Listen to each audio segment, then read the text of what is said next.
Today, we are diving deep into the mindset of a man who is pretty much the human definition of endurance, David Goggins, and his book, Can't Hurt Me.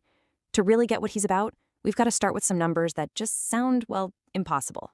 4,030. That is the world record for the most pull-ups done in just 17 hours. I mean, just let that sink in. It is an absolutely mind-bending feat of endurance. And if that wasn't enough, how about this?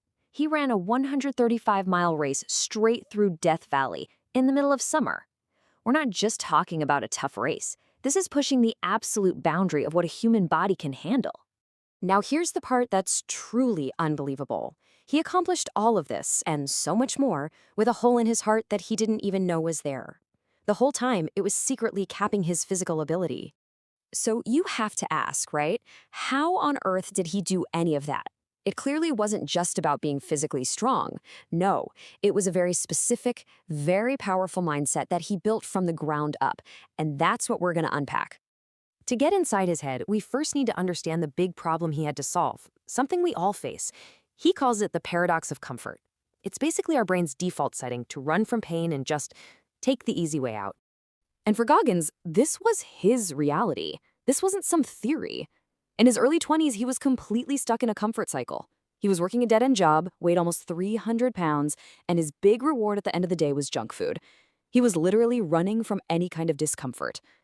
And see, that's the paradox. Chasing comfort and avoiding the hard stuff didn't actually make him happy. It just made him feel stuck. The internal pain, the feeling of being unfulfilled, just got worse and worse.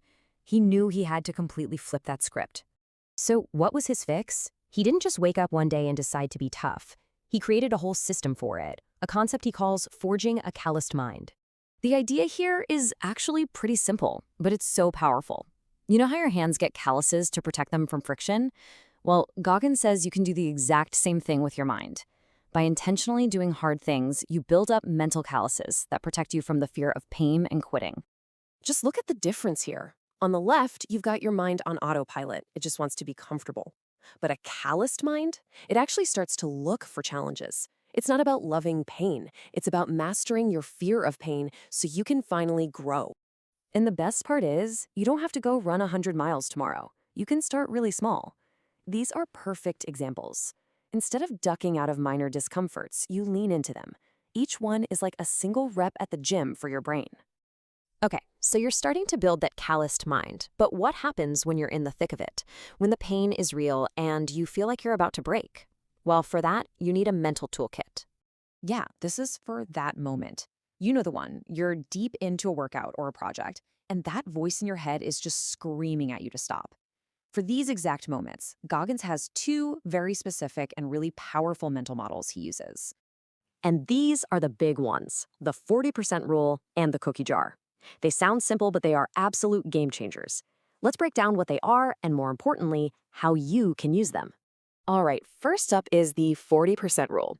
This one is all about completely changing how you see your own limits. The rule is this: when your mind is telling you you're done, that you are completely gassed, nothing left in the tank, you are actually only at about 40% of what you're truly capable of. This chart shows it perfectly. That voice telling you to quit, that's just you hitting the 40% mark. See, your brain is designed to protect you, so it hits the panic button way, way too early.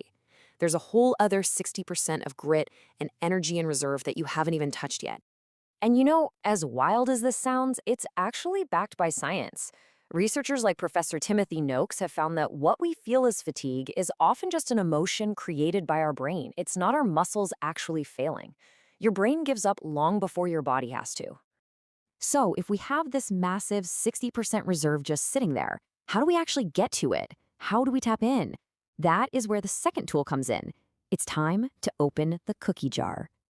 Your cookie jar is exactly what it sounds like. It's a mental list of all your past wins, every single obstacle you've ever overcome, big and small.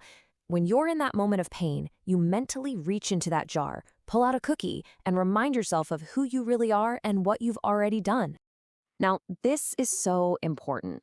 A cookie doesn't have to be some epic, life-changing thing. Yeah, losing 100 pounds is a giant cookie. But you know what else is a cookie? Forcing yourself to study for 30 minutes when you didn't want to, or or just doing the dishes when you were totally exhausted. Those small wins are proof that you can push through, and you can use them as fuel. At the end of the day, all of these tools, the calloused mind, the 40% rule, the cookie jar, they all serve one purpose: to give you the strength to do the work. Because as Goggins says, talent and passion don't mean a thing if you don't have the work ethic to back them up, especially when it gets hard. So I'll leave you with this question. This isn't just about admiring what someone else did.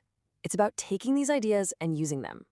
So what's one small, uncomfortable thing you can choose to do today to start building your own calloused mind?